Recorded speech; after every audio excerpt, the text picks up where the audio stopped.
मैं डॉक्टर अंदर Singhal, robotic knee surgeon, ortho care hospital Bulandshahr. दो इम्पोर्टेंट टॉपिक, दो प्रॉब्लम्स जो है वो नी रिप्लेसमेंट से संबंधित आज डिस्कस करूंगा, थोड़ी ओपिनियन राय व्यक्त करूंगा।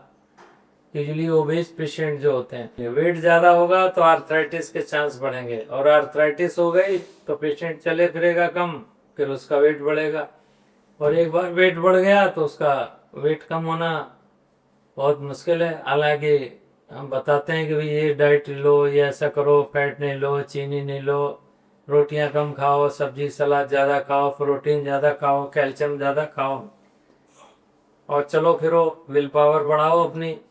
लेकिन सामान्यतः ऐसा नहीं हो पाता है, और आर्थराइटिस ज़्यादा होने के बाद पेशेंट चलता फिरता कम है और एक विशियस साइकिल बन जाती है। डायबिटीज मेलिटस है, शुगर की प्रॉब्लम है। इंडिया शुगर का एक हब बनता जा रहा है, काफ़ी 20 से 25% इंसिडेंस डायबिटीज़ का हिंदुस्तान में है। तो अब नी रिप्लेसमेंट कराना है तो क्या क्या इंडिकेशन है, कब कराना चाहिए, क्या बॉर्डर लाइन है, क्या रिस्क है। तो डायबिटीज़ के लिए हम HbA1c जो टेस्ट होता है 3 महीने का एवरेज, उसको कराते हैं। आइडियली लेस देन 8 होना चाहिए जब हम सर्जरी ऑप्ट करें। अगर 8 से ज़्यादा है तो थोड़ा रुक के करिए, उससे कहिए भाई कंट्रोल करे शुगर, HbA1c को डाउन लाए जब करें, नहीं तो इन्फेक्शन के भी चांस हैं। न्यूरोपैथी और मांसपेशियों की शिथिलता की वजह से डायबिटीज़ वालों को इतने अच्छे थोड़ा सा रिजल्ट ऑप्टिमम कम आते हैं जिनकी शुगर ज़्यादा रहती है।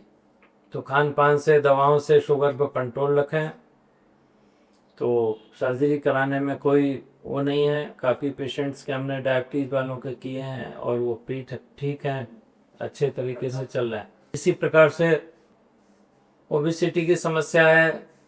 एक्चुअली BMI एक टर्म होता है जिसमें हाइट और वेट के हिसाब से हम निकालते हैं। अगर BMI 40 है, 40 BMI से कम है तो करने में कोई नुकसान नहीं है। अगर 40 से ज़्यादा है तो रिस्क है। पैरों की लंबाई, चौड़ाई, गर्थ या शेप है, वो भी बहुत बड़ा इम्पोर्टेंट रोल अदा करता है। कई लोगों का पेट और छाती का वेट ज़्यादा होता है, टांगें पतली होती हैं, उसमें कोई ऐसी दिक्कत नहीं है, हम आराम से उसमें सर्जरी कर सकते हैं। लेकिन फीमेल्स में जिनमें वेट ज़्यादा है, लोअर लिम्ब का वेट ज़्यादा है, या कोई भी जेंट्स हो या फीमेल हो, तो उसमें जो है थोड़ी सी, अगर बॉडी वेट 100 से ऊपर 120 है, 130 है, तो थोड़ी सी दिक्कत है। एडवाइस करते हैं कि भाई वेट कम कर लीजिए खाने पीने से। अब बैरिएट्रिक सर्जरी भी आ गई है, उसकी भी आप ओपिनियन ले सकते हो। उससे मेडिसिन भी आ रही हैं मार्केट में।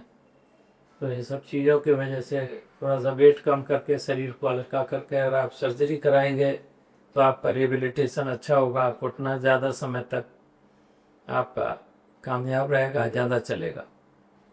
आशा करता हूँ बातें अच्छी लगी होंगी। चैनल को सब्सक्राइब करें। कोई और क्वेरी जानना चाहते हो तो उसके बारे में आप पूछ सकते हैं। धन्यवाद।